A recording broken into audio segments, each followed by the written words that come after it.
Bonjour, je m'appelle Guillaume Néry, je suis plusieurs fois champion du monde de plongée en apnée en profondeur et je suis très heureux d'être le parrain de cette Fête de la Science 2024.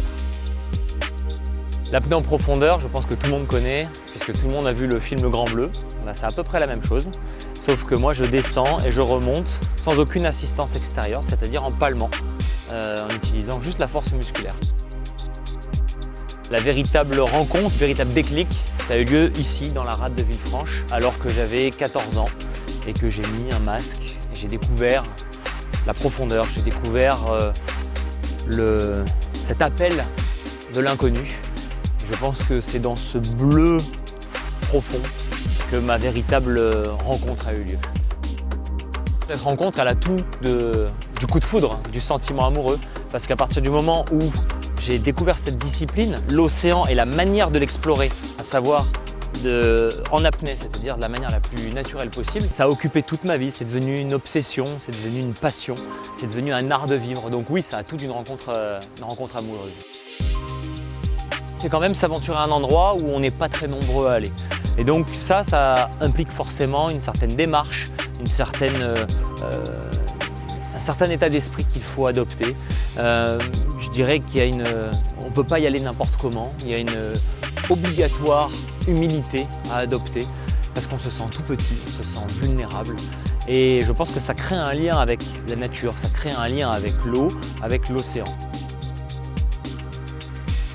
Ça a été une évidence pour moi de dire oui parce que c'est une démarche qui s'inscrit dans la même démarche que celle que j'ai entreprise depuis que j'ai commencé l'apnée, à savoir transmettre cette passion, transmettre la flamme, faire découvrir au plus grand nombre.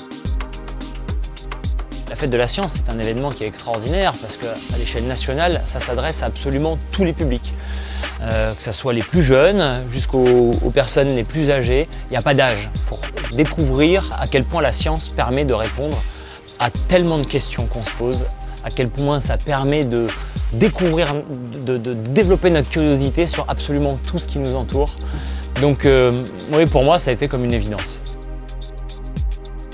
Je dirais que l'apnée comporte une grande dimension scientifique de par son ADN, à savoir aller explorer un milieu pour y parvenir des métamorphoses, des adaptations du corps humain qui mobilisent la compréhension et la connaissance scientifique sont nécessaires. J'ai eu la chance de pouvoir collaborer avec différents médecins, chercheurs, dans le domaine de l'adaptation du corps humain en grande profondeur, que ce soit au niveau du fonctionnement du cerveau, j'ai travaillé avec des physiologistes du sport aussi. Et ce qui était passionnant, c'est qu'on partait presque d'une page blanche, parce que l'apnée est une discipline qui est finalement assez récente. Et dans l'histoire de cette discipline-là, de la plongée en apnée, on a toujours avancé main dans la main avec le monde scientifique, avec parfois les aventuriers du terrain qui ouvraient une porte que la science derrière exploitait pour pouvoir établir de la connaissance.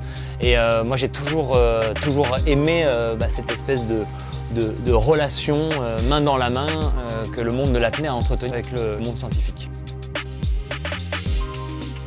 Thomas Pesquet, je pense que c'est aussi ce qui m'anime. On a tous les deux cette envie de faire connaître, de faire ouvrir les yeux, de donner envie aux gens de s'intéresser à toutes les dimensions de ces milieux que l'on ne connaît finalement que très peu. La plongée en apnée, c'est aussi une discipline qui se déroule dans le milieu naturel, dans un écosystème extraordinaire qu'est l'océan. Personne n'ignore que tous les écosystèmes de notre planète, y compris l'océan, sont en grave danger de par l'activité générée par les humains. On a besoin de la science pour comprendre tous ces mécanismes, pour comprendre ces phénomènes, pour montrer les mauvaises directions dans lesquelles on va et comment justement on peut améliorer les choses. La science, elle permet de pouvoir établir une stratégie, étudier d'abord un milieu, étudier un environnement, avoir un constat clair qui n'est pas basé sur des croyances mais sur des faits, sur une réalité et surtout derrière savoir quoi faire.